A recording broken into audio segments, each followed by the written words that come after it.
পরিবেশ ও প্রতিবেশ নিয়ে কাজ করছি আমরা। আমরা একটি নির্দিষ্ট এলাকার ভিতরে কাজ করি, কতগুলি জায়গায় কাজ করি। সেই জায়গা থেকে আমরা এই কাজগুলির মধ্য দিয়ে বুঝতে চাই যে আমাদের সরকারি, বেসরকারি অন্য যে মাধ্যমগুলি আছে সবাই এগিয়ে আসুন এবং সবাই এগিয়ে আসার মধ্য দিয়ে আমাদের তরুণ সমাজ, আমাদের সমাজ গোটাটাই এই যে ডিজিটাল প্ল্যাটফর্মের মধ্যে আমরা এখন বসবাস করছি, ডিজিটাল জগতে আমরা বাস করছি, সেই জগতে আমরা ভালোভাবে থাকি।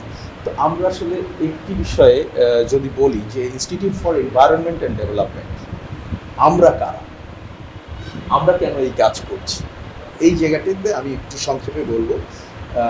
সেটি হচ্ছে institute for environment and development, এটিকে আমরা সংক্ষেপে আইইডি বলি, এবং এটি একটি বেসরকারি উন্নয়ন সংস্থা। বেসরকারি উন্নয়ন সংস্থা হিসেবে আমরা সমাজসেবার রেজিস্ট্রেশন পাই 1994 সালে, এবং সেই থেকে আমরা আমাদের কাজ করে আসছি। নারী, ধর্মীয় এবং জাতিগত, সংখ্যালঘু, পিছিয়ে পড়া নাগরিক, বিশেষভাবে সক্ষম নাগরিক, আমরা যাদেরকে প্রতিবন্ধী বলি, আমরা তাদেরকে বিশেষভাবে সক্ষম বলি, এই নাগরিক এবং যুব আর পরিবেশ ও প্রতিবেশ নিয়ে কাজ করছি আমরা। শিয়া বাটার ও ভিটামিন ই সমৃদ্ধ lily glam beauty soap. Lily, always beautiful.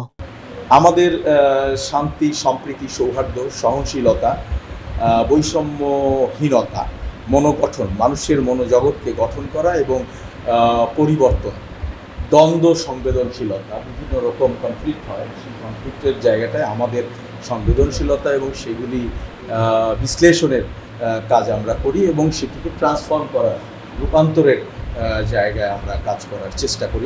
Antenna set করে তারপরে ওখানে একজন থাকতেন, তিনি মাইকে ডেকে নিতেন, তারপরে বিদেশ থেকে ফোন করতেন, কথা বলা হতো। আর আজকে যখন তখন যেখানে সেখানে শুধু ফোনে কথা না, একদম লাইভ তুমি দেখতে পাচ্ছ, তাই না?